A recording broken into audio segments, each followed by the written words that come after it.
சாய்ரா, என் உயிரின் உயிரானவர்களே, சாயப்பா நமக்கு கிடைச்ச ஒரு மிகப்பெரிய ஒரு பொக்கிஷம். அவர் மிகப்பெரிய சொத்து. இங்க ஒவ்வொருத்தவங்களையும் அவர் உதவி பண்ணக்கூடிய விதம் எந்த மனுஷங்க கிட்டேயும் சாயப்பாவோட குழந்தைங்க கையேந்தக்கூடாது அப்படின்ற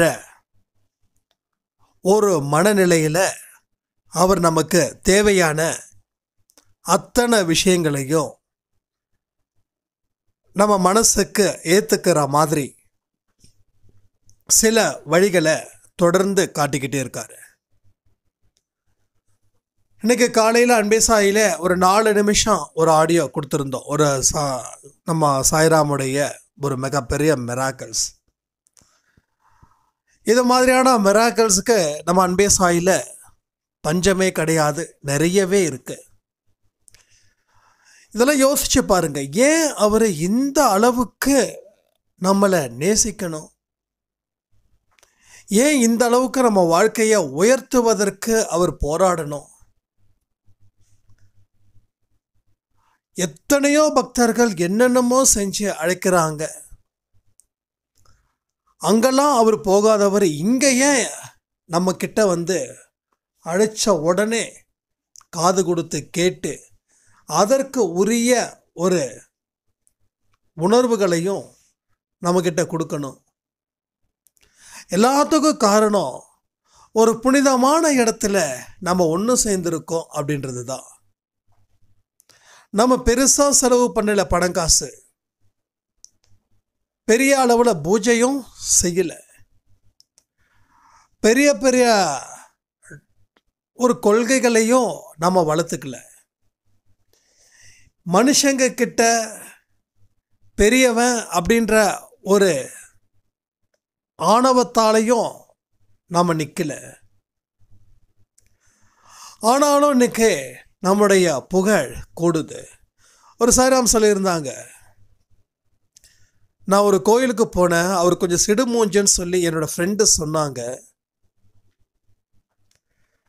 நீ அங்கெல்லாம் போய் எந்த பர்ச்சேசிங்கும் பண்ணாத, ஆனால் குவாலிட்டி நல்லாயிருக்கும், ப்ரைஸ் நல்லாயிருக்கும், பட் அவர் கொஞ்சம் சிடுமூஞ்சிக்காரரு, அங்கே நீ போகாது அப்படின்னு. ஆனால் எனக்கும் அந்த பொருள் அந்த கடையில் தான் இருக்குது, வேறு கடைக்கு நான் போகணுன்னா கிட்டத்தட்ட வந்து பல மணி நேரம் ட்ராவல் பண்ணணுமே அப்படின்னு சொல்லி சாய்ப்பா கிட்ட ப்ரே பண்ணி நான் போனேன். ப்ரே பண்ணி போன உடனே அந்த கடைக்காரர் என்ன தன்னுடைய சொந்தக்காரர் மாதிரி விசாரித்தார். என் ஃப்ரெண்டுக்கிட்ட சொன்னேன், என் ஃப்ரெண்டு நம்பவே இல்லை. இல்லை, நீ வேறு கடைக்கு இது மாற்றி போயிருப்ப. அவர் ரொம்ப திமிர் பிடிச்சவர், ரொம்ப யூகோயிசம் அவர் அப்படின்னு. அப்புறம் நான் சொன்னேன், இல்லை இதே கடை தான், நீ சொன்ன கடை தான். சொன்னதுக்கப்புறம் என்னோடய ஃப்ரெண்டால் நம்பவே முடியல அப்படின்னு. அப்போ எப்படி இந்த மாதிரியான மாற்றங்கள் ஏற்படுத்தியிருக்கு? ஒரு சிடுமுஞ்சா இருக்கிறவங்க கூட நம்மளை எவ்வளோ மரியாதையாக வரவேற்று நம்மளுடைய தேவைகளை தீர்த்து வைக்கிறாங்க அப்படின்றத யோசிச்சு பாருங்க. ஸோ சாய்பாவோட குழந்தைங்களுக்கு சென்ற இடமெல்லாம் சிறப்பு, கற்றோருக்கு சென்ற இடமெல்லாம் சிறப்பு மாதிரி கற்றோருக்கோ படித்ததால் மட்டும்தான் சென்ற இடமெல்லாம் சிறப்பு. ஆனால் அன்பே சாயில குடும்பத்தில் இருக்கக்கூடிய குழந்தைங்களுக்கோ நீ படித்தாலும் படிக்கலைனாலும் சாயப்பா நம்ம மனசில் குடியிருக்கிறதால சென்ற இடம் எல்லாமே சிறப்பாக அமைஞ்சிடுது.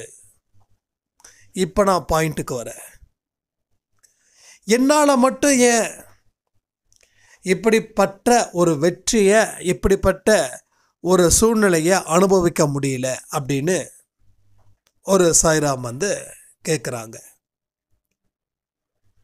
எனக்கு மட்டும் ஏன் மனிதர்கள் இன்னமும் ஒரு மோசமான சூழ்நிலையிலேயே நான் வந்து இவங்க கூட வாழணும்? அதை நான் என்ன செய்கிறது? எங்கே இருந்து ஆரம்பிக்கிறது? எனக்கு ஒன்றுமே புரியல. இதை நினச்சாவே என்னால் இரவும் பகலும் நிம்மதியாக இருக்கவே முடியல அப்படின்னு.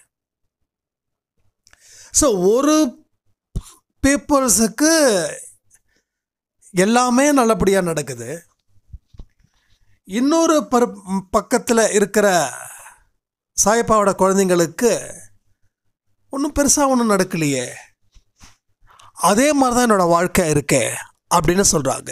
இந்த ரெண்டுத்துக்கும் இருக்கக்கூடிய வித்தியாசத்தை நாம் தெரிஞ்சுக்கிட்டோம் அப்படின்னா உங்களுக்கு யாரெல்லாம் என்னென்ன கஷ்டத்தில் இருக்கிறாங்களோ அவங்களும் நல்ல சந்தோஷத்தை அனுபவிக்கலாம். அதாவது யாரெல்லாம் ரொம்ப கீழே இருக்காங்களோ அவங்களும் இந்த மேடான பகுதிக்கு வந்து சுதந்திரமாக அனுபவிக்கலாம். நீங்கள் நம்புறீங்களா? நீங்கள் நம்புனீங்கன்னா முழுக்க இந்த ஆடியோவை கேளுங்க.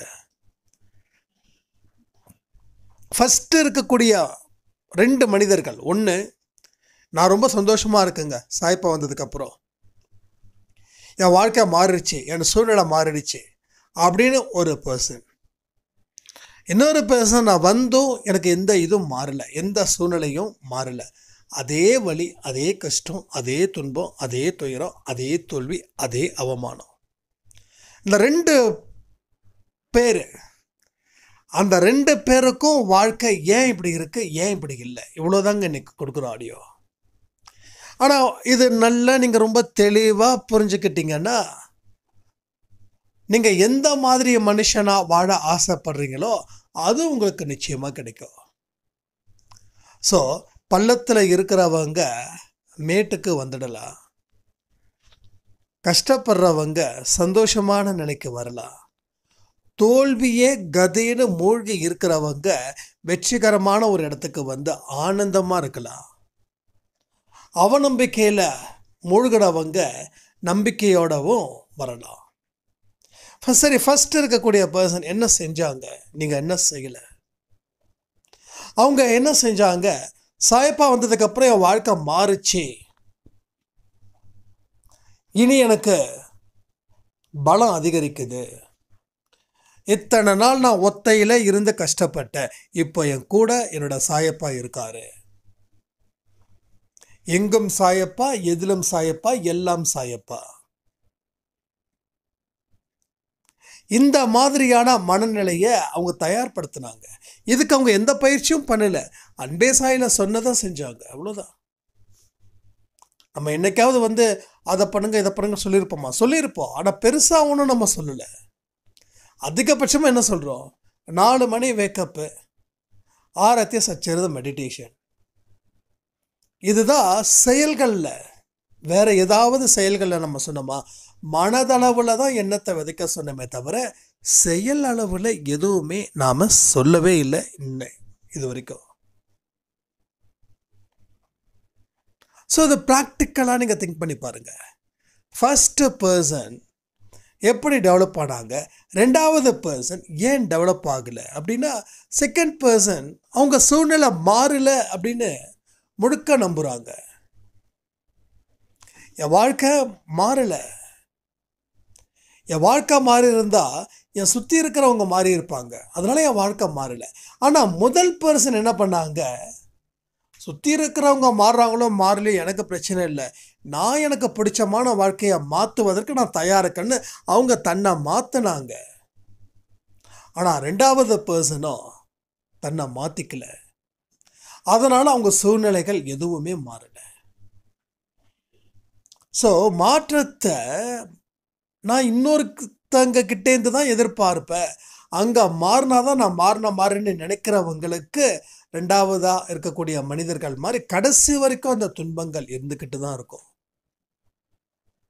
அப்போ முதல்ல இருக்கக்கூடிய மனிதர்களோட மனநிலை எப்படி இருந்துச்சுன்னா, என் வாழ்க்கையில் எல்லாத்துக்கும் நான் தான் பொறுப்பு, வெற்றிக்கும் நான் தான், தோல்விக்கும் நான் தான், அவமானத்துக்கும் நான் தான், வெகுமானத்துக்கும் நான் தான், கடவுள் என்னை கைவிட்டதுக்கு காரணமும் நான் தான், கடவுள் என்னை கைவிடாமல் இருப்பதுக்கு காரணமும் நான் தானே,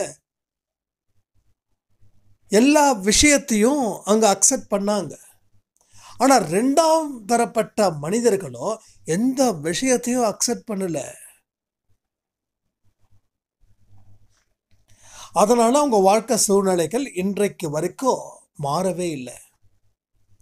இந்த ரெண்டாம் தரப்பட்ட மனிதர்கள் பிரச்சனைகள் எங்கேருந்து ஆரம்பிக்குதுன்னா, அவங்க குடும்ப உறவுகள் மூலமாக தான் அவங்க அதிகப்படியான டிப்ரெஷன் ஆகுறாங்க. வெளியில் இருக்கிறவன் யாரும் கஷ்டப்படுத்தலைங்க. ஒரு மனுஷனோட வெற்றியோ தோல்வியோ தீர்மானிக்கிறது அவனுடைய குடும்ப உறவுகளே. வெளி உறவுகள் பெருசாக ஒன்றுமே இல்லை. அவன் குடும்பம் சரியாக இருந்தால் அவன் மனநிலை சரியாக இருக்குது. அதனால் அவன் எதிர்பார்க்குற அத்தனை விஷயத்தையும் அவன் ரொம்ப எளிதில் அடைகிறான். ஆனால் குடும்ப உறவுகள் முன்ன பின்ன இருக்க தான் செய்வாங்க. நம்ம வீட்டில் அண்ணன் ஒரு மாதிரின்னா தம்பி ஒரு மாதிரி, அவங்க 2 பேரும் ஒரு மாதிரின்னா நாம ஒரு மாதிரி. பிரச்சனை ஸ்டார்ட் ஆகுதா உங்களுக்கு?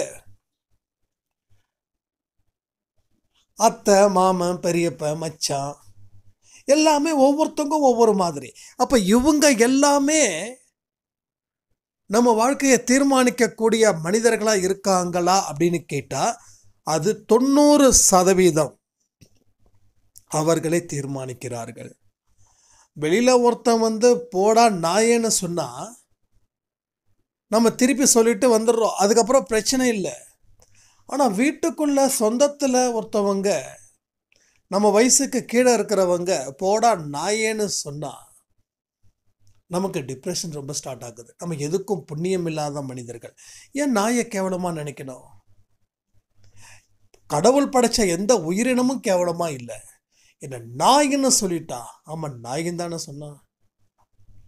நாய் நன்றி உள்ள விலங்கு தானே. நாய் எந்த வீட்டுக்கு நீங்கள் ஒரு நாயை எடுத்து ஒரு வாரம் நீங்கள் சாப்பாடு போடுங்களேன், அந்த நாய் உங்கள் கூடவே இருக்கும். அப்படியே வேறு எதிர் வீட்டில் பிரியாணி போட்டாலும் பிரியாணி சாப்பிட்டு வாலாட்டிட்டு உங்கள் வீட்டுக்கு தான் படுத்து தூங்கும். சரி, நீ பழைய சோறு போடுற அந்த மாதிரி எனக்கு பிரியாணி போடுதுன்னு அங்கே தான் போவாது. ஒரு நாள் கிடைக்கக்கூடிய பிரியாணிக்காக போகலை, எல்லா நாளும் கிடைக்கக்கூடிய பழைய சோறு எனக்கு முக்கியம். நீ எனக்கு சோறு போட்டு என்னை காப்பாற்றிருக்க, அதனால் நான் நன்றி உடையவனாக இருப்பேன். அந்த மாதிரி உயர்ந்த எண்ணங்களும் சில விலங்குகள் கிட்டையும் இருக்கு. அப்போ வெளியில் சொன்னவனால நமக்கு பிரச்சனை இல்லை, உள்ள வீட்டுக்குள்ளே ஒருத்தன் சொன்னதால் எனக்கு பிரச்சனை. இப்போ தெரியுதா? குடும்ப உறவுகள் சீராக இல்லையேன்னு சொல்லி நிறைய பேருக்கு பெரிய கஷ்டம். இப்போ பாருங்கள், நீங்கள் பெண்கள் யாரால் பாதிக்கப்பட்டிருக்காங்க? இன்னொரு பெண்களாலேயும் பாதிக்கப்பட்டிருக்காங்க, ஆண்களாலேயும் பாதிக்கப்பட்டிருக்காங்க. கரெக்டா? ஒரு மருமக கிட்ட கேட்டால் எப்படி உன் வாழ்க்கை போகுதுன்னா, என் வாழ்க்கையா போச்சு, எல்லாமே முடிஞ்சிடுச்சு. கல்யாணம் ஆகிற வரைக்கும் தான் நான் சந்தோஷமாக இருந்தேன். கல்யாணம் முடிஞ்சிடுச்சு, அதுக்கப்புறம் எனக்கு பிரச்சனை ஆரம்பிச்சிடுச்சு. என்ன பிரச்சனை? என் கணவர் சரியில்லை, என் மாமியார் சரியில்லை, என் கணவரோட கூட பிறந்த தம்பி, கூட பிறந்த அண்ணன், கூட பிறந்த அக்கா, கூட பிறந்த தங்கச்சி யாருமே சரியில்லை. சரி, உன் உறவுகள் எப்படி இருக்க? என் உறவுகள் எனக்கு என்ன, என்னோடய அம்மா நல்லா இருக்காங்க, என்னோடய அப்பா நல்லா இருக்காங்க, என்னோடய அண்ணா எல்லாம் எப்படி தாங்குன்னு தாங்குறாங்க தெரியுமா? ஆனால் இங்கே யாரும் என்னை தாங்கலை. ஸோ கல்யாணத்துக்கு முன்னாடி அண்ணன் தம்பிலாம் விரோதியாக இருப்பான் அந்த பொண்ணுக்கு, கல்யாணத்துக்கு அப்புறம் அண்ணன் தம்பிலாம் தெய்வமாக இருப்பான். ஏன்னா ஏதோ ஒரு விரோதியை அவங்க தேர்ந்தெடுத்து ஆகணுன்ற கட்டாயம் அவங்களுக்கு வந்துடுச்சு. இப்போ இருக்கு. ஆண்களுக்கு என்ன பிரச்சனை? என்னோட மனைவி என்னை புரிஞ்சுக்கல, என் மனைவி என்னை கேவலப்படுத்துகிறா, என் மனைவி என்னை எதுக்கும் ஒன்றுத்துக்கும் லாய்க்கில்லாதவன் நீன்னு சொல்கிறா, நான் கடன் வாங்கினதில் என் மனைவி என்னை மன்னிக்கலை, என் மனைவி என்னை 10 பேர் முன்னாடி அசிங்கப்படுத்துகிறா. இது கணவனோட புலம்பல். ஸோ மனைவி புலம்பல் இப்படின்னா கணவன் புலம்பல் இப்படி 2 பேரும் எதிரும் புதிருமா இருக்கிறதால தான் குடும்பத்தில் பிரச்சனைகள் அப்படின்றது அதிகரிச்சுக்கிட்டே இருக்குது. ஸோ குடும்பத்தில் பிரச்சனைகளை தலையில் சுமந்துக்கிட்டு உங்களால் என்ன பெருசாக நீங்கள் சாதிச்சுடுவீங்க? அப்போது குடும்பத்தில் உறவுகள் எப்படி சீராகிறது? அப்போ உறவுகள் சீராகலன்றதுக்காக தான் என் வாழ்க்கையில் இன்னமும் நான் போராடிட்டு இருக்கேன், இன்னமும் கஷ்டத்தை நான் அனுபவிச்சுட்டு இருக்கேன், இன்னமும் சாயப்பா என்னை காப்பாற்றலை அப்படின்னு 2ஆம் தர மனிதர்கள் 2ஆவதாக இருக்காங்க இல்லையா, டைப் 2 பர்சன்ஸ், அவங்க வந்து இப்படி நினைக்கிறாங்க. ஆனால் ஃபர்ஸ்ட் டைப் ஆஃப் பர்சன்ஸ், முதல் மனிதர்கள், அவங்க என்ன நினைக்கிறாங்கன்னா அப்படி தான் இருக்கும். ஒரு குடும்பம்னா அப்படி தான் இருக்கும். அதை தாண்டி போகிறது தானே நம்ம கடமைன்னு உண்மையாக புரிஞ்சுக்கிட்டாங்க. இரண்டாவதாக இருக்கக்கூடிய மனிதர்கள் உண்மையாக புரிஞ்சுக்கல. நெவர். நான் வந்து நியாயமாக தான் நடந்துக்கிறேன், ஆனால் எனக்கு இங்கே அநியாயம் நடக்கப்படுகுது அப்படின்னு ஒரு மாய பிம்பத்தை ஏற்படுத்திக்கிட்டு அதுக்குள்ளேயே வாழ்க்கையை வாழ்ந்துக்கிட்டு இருக்காங்க இரண்டாவதாக இருக்கக்கூடிய மனிதர்கள். அப்போ முதலாவதாக இருக்கக்கூடிய மனிதர்களுக்கு குடும்ப உறவுகள் சீராக இருக்குதானா, இவங்க நல்லா இருந்ததால் இவங்க மாற்றத்தை வெளியில் கொண்டு வர முடியாது, தாங்கிட்டே தான் அந்த மாற்றம் இருக்குதுன்றதுக்காக அந்த பாசிட்டிவிட்டி, அந்த தாட்ஸு, அந்த சொல்லு, அந்த செயல்கள், அதாவது அடுத்த மனிதர்களுக்கு எதிராக இவர்கள் சொல்லக்கூடிய சொல்லும் செயலும் மற்ற மனிதர்களுக்கு பிடிச்சு போனதால் யாரும் இவரை டச் பண்ணல. இவருக்குன்னு ஒரு மரியாதையை கொடுத்தாங்க. அவங்களும் இங்கே இருந்து வந்தவங்க தான்.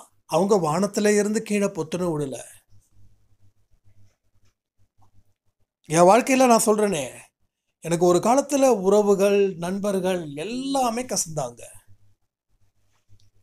ஏன்னா எனக்குள்ளே வந்து யாரும் என்னை காப்பாற்றலை, யாரும் என்னை மதிக்கலை அப்படின்ற ஒரு தாட்டு எனக்கு ரொம்ப அதிகமாகவே இருந்துச்சு. அதனால் நான் ரொம்ப வீணாக போயிட்டேன், ரொம்ப நொந்து போயிட்டேன். ஆனால் இப்போவோ எந்தெந்த உறவுகள் எனக்கு பிடிக்காமல் இருந்ததுன்னு நான் நினச்சேனோ, எனக்கு அத்தனை உறவுகளும் எனக்கு பிடிக்குது, நேசிக்கிறேன். பழசு எல்லாத்தையும் மறந்தாச்சு. ஏன்னா நான் மாறினன்றதுக்காக என்னை சுற்றியும் மாற்றத்தை கடவுள் உண்டு பண்ணிட்டார். இதுதான் உண்மை. ஸோ நான் எல்லா உறவுகளையும் தாண்டி அந்த சகிப்புத்தன்மையை வளர்த்து பொறுமையும் நம்பிக்கையும் கடைப்பிடிச்சதால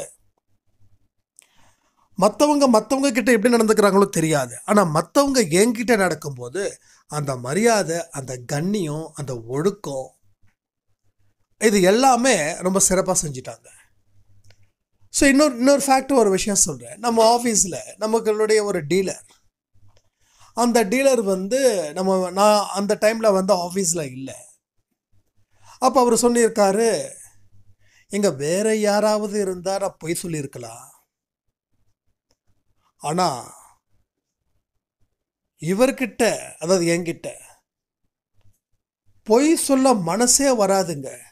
அப்படி ஏதாவது பொய் சொல்லிட்டேன்னா அந்த நாளில் எனக்கு தூக்கமும் வராது. யார்கிட்ட வேணாலும் நான் பொய் பேசுவேங்க, ஆனால் அவர்கிட்ட மட்டும் பொய்யே பேச முடியாது. அது என்ன காரணம் தெரியுமா? என்கிட்ட ஏன் பொய் பேச முடியாதுன்னு அவர் அந்த வார்த்தையை சொல்கிறாரு அப்படின்னா, ஆக்சுவலாக வந்து ஒரு பேமெண்ட் பிரச்சனை, இஷ்யூஸு, அதனால். அப்போ வந்து நான் நினச்சிருந்தா சொல்லியிருக்கலாங்க, பொய் சொல்லிவிட்டு ஒரு வாரம் கழித்து கொடுக்குறேன்னு சொல்லியிருக்கலாம். ஆனால் அவர்கிட்ட அவரை பார்த்தாவே பொய் சொல்கிறதுக்கு தோணாதுங்க, தைரியம் இல்லைங்க அப்படின்னு. அது என்னன்னா, நாம் யாருக்கும் பொய் சொல்லலை, அந்த ஒரு தாட்டு இருந்ததால் நம்ம பொய் சொல்லலை. அதனால் நம்ம எண்ணமும் சொல்லும் செயலும் சுத்தமாக இருந்தது. அதன் விளைவு தான் மற்றவங்க நம்மளை ஏமாற்றணும்னு நினைச்சா கூட அவங்களால ஏமாற்ற முடியாது. ஸோ உங்களுக்கு எதிராக எத்தனை பேர் வந்தாலும், உன்னை அழிக்கணும்னு நினைச்சாலும், உன்னை ஏமாற்றணும்னு நினைச்சாலும், இல்லை உன்னை காலை வாரி விடணும்னு நினைச்சாலும், இல்லை உன் பின்னாடி முதுகில் குத்தணும்னு நினைச்சாலும் வாய்ப்பே கிடையாது. அதை வந்து நெருங்கவே முடியாது. உங்களை வந்து அழிக்கணும்னு சொல்லி வேக வேகமாக வருவாங்க. ஆனால் வர வழியில் சாயப்பா வந்து அவங்க மனநிலையை வேற மாதிரி மாற்றுவாங்க. அப்படியே அவங்க அழிக்கணும்னு நம்மளை தேடி வந்தாலும், அவர்கள் நம்மளை அழிச்சாலும், அதையும் நான் சொல்லிடுறேன். நான் எல்லாமே சொல்லணும் இல்லை நான் வந்து அப்படி தான் நினச்சேன், ஆனால் கடைசியில் என் வாழ்க்கையில் பொத்துன்னு விழுந்துட்டேனே அப்படின்னு சில பேர் கேட்பீங்க இல்லையா? அப்படியே என்னையே வச்சு சொல்கிறேனே, என்னை ஒருத்தன் அழிக்கணும் முடிவு பண்ணிட்டான், என் பேரை கெடுக்கணும் முடிவு பண்ணிட்டான். சாயப்பாவுக்கு தெரியும், அவனை தடுத்து நிறுத்துறாரு. சரி, அவனை தடுத்து நிறுத்தலை அப்படின்னா சாயப்பா எங்கே தூங்கியிருப்பாரா? இல்லை சாயப்பா வந்து கவனிக்கலையா? இல்லை சாயப்பா வந்து வேற எங்கேயோ பஞ்சாயத்து பண்ணிட்டு இருக்காரா, நம்மளை மறந்துட்டாரா? அது வாய்ப்பு இல்லை இல்லையா? ஒரே நேரத்தில் அவரால் கோடி மக்களை கண்காணிக்க முடியும், கோடி மக்களுக்கு உதவிகள் செய்ய முடியும், கோடிக்கு மேலே கூட உதவிகள் செய்ய முடியும். அதை நீங்கள் நம்புறீங்க, நானும் நம்புகிறேன். அப்போ என்னை அழிக்க வந்தவனை ஏன் விட்டாரு அப்படின்னா, ஏதோ ஒரு விஷயத்தை நான் இழந்தாதான் இன்னொன்று அதிகப்படியாக நான் பெற முடியும். உன்னை இழந்தாதான் உன்னை கிடைக்குன்னு சொல்கிறாங்கல்ல, அது இங்கே புரிஞ்சுதா உங்களுக்கு? நான் உங்ககிட்ட அடிக்கடி சொல்லியிருக்கேன், இங்கே பாருங்கள், வெற்றி வந்தால் மட்டும்தான் அது வெற்றி இல்லை, தோல்வி வந்தாலும் அது வெற்றி தான். ஸோ ஒருத்தர் அழிக்க வந்தாலும் அந்த நேரத்துக்கு நான் அழிஞ்சனே தவிர நான் உண்மையாக அழியலை. இன்னும் பிரம்மாண்டமான ஒரு இடத்துக்கு நான் உயர போகிறேன், உயர வைப்பார் சாயப்பா. அந்த நம்பிக்கை அன்னைக்கு இருந்ததால தான் இன்னைக்கு எனக்கு பொறுத்த வரைக்கும் இது பிரம்மாண்டமான வெற்றி நான் சொல்லுவேன். ஏன்னா ஒரு நார்மலாக வந்தால் ஓகே, ஆனால் நான் கீழே ரொம்ப அடிப்பட்டு மிதிப்பட்டு துயரப்பட்டு சாகணும்னு முடிவு பண்ணுவேன். நான் அவமானத்தை இதுக்கு மேலே தாங்க முடியாதுன்ற ஒரு நிலையில் நான் நடந்துக்கிட்டு இருந்தேன். தள்ளாடி நடக்கிறேன். தள்ளாடி நடக்கிறவன் கையில் குச்சின்றது ஏதோ ஒன்று வச்சுக்கோங்க, 2 குச்சியை வச்சுக்கிட்டு பொறுமையாக நடக்கிறவன் அடுத்த நாளே குச்சியெல்லாம் இல்லாமல் கம்பீரமாக நிமிர்ந்து நம்பிக்கையோடு நடக்கிறவனுக்கு ஆச்சரியமா இல்லையா? அது பிரம்மாண்டமா இல்லையா? அந்த பிரம்மாண்டம் தான் எனக்கு இங்கே கடவுள் கொடுத்துருக்காங்க. அப்போ பாருங்க, அன்னைக்கு அழிச்சாங்க, என்ன முயற்சி பண்ணாங்க, பெரிய அளவில் திட்டங்களும் தீட்டினாங்க, யார் என்ன ஏதுன்றது எல்லாமே எனக்கு தெரியும். ஆனால் இன்னைக்கு அவர்கள் என் மேலே காட்டக்கூடிய அன்பு, என் மேலே காட்டக்கூடிய மதிப்பு, என் மேலே காட்டக்கூடிய மரியாதை அத்தனையும் எனக்கு சொந்தம் இல்லை, அது நம்ம சாயப்பாவுக்கு சொந்தம். அன்னைக்கு அழிக்கணும்னு நினச்சவன் இன்னைக்கு அழிக்கணும்னு நினச்சவங்க இன்னைக்கு நான் அவங்கக்கிட்ட பேச மாட்டேனா, அவங்க வீட்டுக்கு வரமாட்டேனான்னு நினைக்கிற அளவுக்கு சாயப்பா என்னை உயர வச்சாங்கன்னா, அழித்த இடத்துல மறுபடியும் பெறுவதற்கு உண்டான வழிகளை போட்டது யார்? நான் சொல்கிறேங்க, இப்பயும் சொல்கிறேன், நான் ஒரு காலத்தில் நினச்சேன் சாயப்பாலாம் லைஃப்பில் வர்றதுக்கு முன்னாடி நம்ம அறிவை பயன்படுத்தி வாழ முடியும், அறிவை பயன்படுத்தி வாழலாம். ஆனால் அறிவோட கடவுளோட துணை இருந்தாதான் நாம் என்றைக்கும் சந்தோஷமாக வாழ முடியும். அறிவு சில இடத்துல மங்கி போயிடும். எப்போ மங்கும்? என்னைக்கு உனக்கு தொடர்ந்து ஃபெயிலியர் கிடைக்குதோ அன்னைக்கு மங்கி போயிடுவேன். அறிவினால் வாழலாம், நான் இல்லைன்னு சொல்லலை. ஆனால் உன் அறிவு எந்த அளவுக்கு உன்னோட வாழ வைக்கும்ன்றது யாரால சொல்ல முடியுமா? தயவுசெய்து சொல்கிறேன், சாமிலாம் தேவையில்லைங்க. நம்ம திறமை ஒன்று இருக்குதுங்கன்னா, இன்றைக்கி திறமையாக இருக்கிறவங்க எத்தனை பேர் வாழ முடியல? உங்களுக்கு திறமை இல்லையான்னா? இந்த அன்பே சாயில இந்த நொடி கேட்கக்கூடிய அத்தனை மனிதர்களுக்கும் திறமைகள் இருக்குது, அறிவு இருக்குது. அப்போ ஏன் நீங்கள் ஜெயிக்கலை? ஏன் ஜெயிக்கல? உங்களுக்கு நீங்கள் என்ன நினைக்கிறீங்களோ அதை சொல்லுங்கள். ஏன்னா நான் மட்டும் பேசினா பத்தாது, நீங்கள் பேசணும்னு நான் நினைக்கிறேங்க. இதுக்காக மாதத்துக்கு ஒரு 100 சாய்ராமை நம்ம இன்வைட் பண்ணி ஒரு கலந்துரையாடல் மாதிரி செய்யலாமான்னு கூட எனக்கு தோணுது. ஏதாவது ஒரு ஞாயிற்றுக்கிழமை அன்னைக்கு ஒரு மாதத்துக்கு 20 நாளைக்கு முன்னாடி யாரெல்லாம் கலந்துக்கிறீங்களோ அவங்களுக்கு நீங்கள் இங்கே வரணும். உங்கள் சொந்த காசை செலவு பண்ணிட்டு வாங்க. இங்கே என்ட்ரி ஃபீஸு, அந்த ஃபீஸ், இந்த ஃபீஸு எந்த இதுவும் கிடையாது.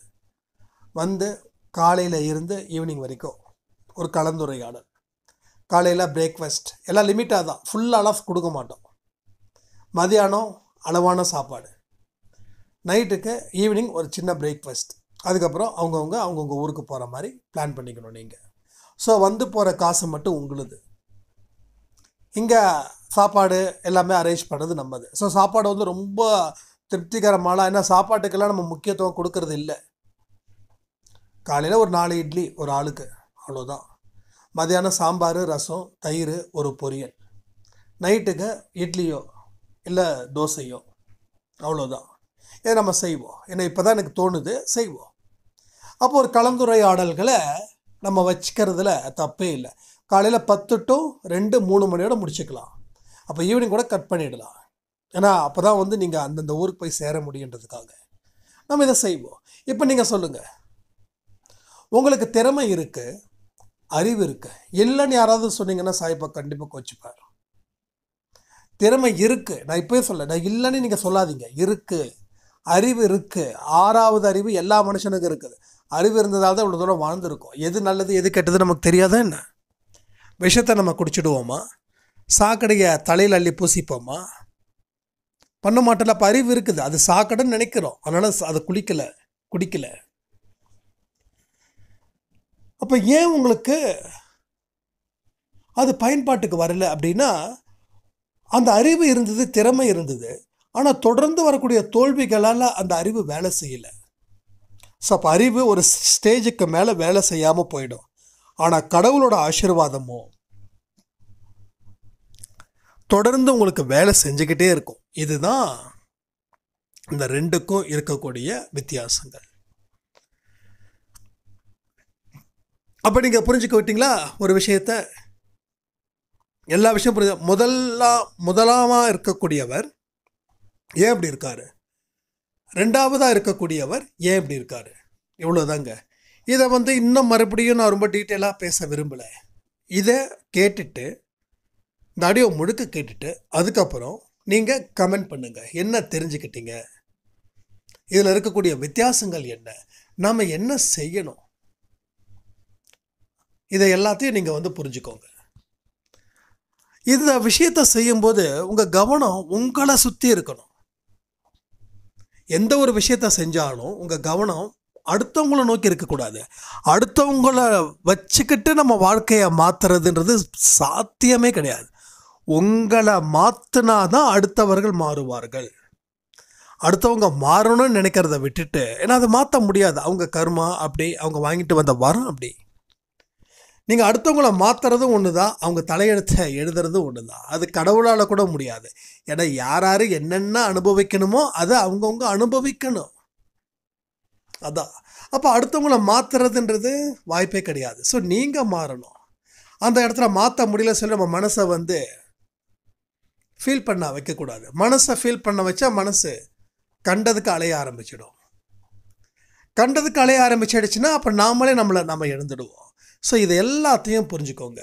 குடும்ப உறவுகள் சீராக இல்லைன்னா அதை எப்படி சீராக்கணும், மற்றவங்க என் பேச்சை கேட்கல, மற்றவங்க இப்படி இருக்காங்க அப்படி இருக்காங்கன்னா அதை எப்படி உருவாக்கணும், இதை எல்லாத்தையும் நீங்கள் ஆழமான ஒரு பார்வையில் நீங்கள் கொண்டு வரணும். ஒரு ஆடியோவும் கொடுத்து முடித்ததுக்கப்புறம், நீங்கள் கேட்டு முடித்ததுக்கப்புறம் தயவு செய்து ஒரு விஷயத்தை நான் உங்கள்கிட்ட சொல்லியிருக்கேன். அந்த ஆடியோவில் நீங்கள் என்ன கற்றுக்கிட்டீங்க அப்படின்றத ஒரு 10 நிமிஷம் தயவுசெய்து உட்கார்ந்து பாருங்களேன். நீங்கள் கேட்கலாம், என்னென்னா நீங்களே 30 நிமிஷம் கொடுக்குறீங்க, 40 நிமிஷம் கொடுக்குறீங்க, இன்னும் ஒரு 10 நிமிஷமா, இன்னொரு 20 நிமிஷம் கொடுத்தா நான் என்ன ஆகிறது அப்படின்னு. தயவு செய்து சொல்கிறேன், நேரத்தை எதுக்கோ செலவு பண்ணுறோம். இது நமக்கான நேரத்தை நம்ம ஒரு 10 நிமிஷம் தினமும் ஒதுக்கி அதில் நம்ம என்ன கற்றுக்கிட்டோம், என்ன செய்யணும், என்ன செய்யக்கூடாது அப்படின்ற ஒரு வித்தியாசத்தை நீங்கள் ஏற்படுத்தி நீங்கள் வாழ்க்கையில் அதை பயன்படுத்த ஆரம்பிச்சிட்டிங்கன்னா அத்தனை விஷயங்களும் நல்லா தானே இருக்கும். அத்தனை விஷயங்களும் சீரும் சிறப்புமாக தானே இருக்கும். அதுக்கு நீங்கள் கொஞ்சம் முயற்சிகள் செய்யுங்களேன். அதை செஞ்சு எழுதி அதை கமெண்ட் பண்ணுங்கள். ஏன்னா உங்கள் கருத்துக்கள் சாயப்பா சொல்லக்கூடிய கருத்துக்கள் தான். உங்கள் கருத்துக்களால் இன்னும் நிறைய பேருக்கு நிறைய விஷயங்கள் வரும். ஒவ்வொரு மனுஷனுக்கும் ஒவ்வொரு விதமான அனுபவங்கள். அது எது நல்ல அனுபவமோ அதை நம்ம எடுத்துக்கிறோம். வாழ்க்கையில் வந்து நல்லதையும் நம்ம தெரிஞ்சுக்கணும், கெட்டதையும் தெரிஞ்சுக்கணும். கெட்டது தெரிஞ்சாதான் நல்லது எதுன்னு தெரியும், நல்லது தெரிஞ்சாதான் கெட்டது எதுன்னு தெரியும். இது எல்லாத்தையும் நாம் சரி பண்ணுவோம். வாழ்க்கையை ரொம்ப சந்தோஷமாக வாழ்வோன்னு சொல்லி இந்த ஆடியோவை நான் முடிக்கிறேன். ஜெய் சாய்ராம்.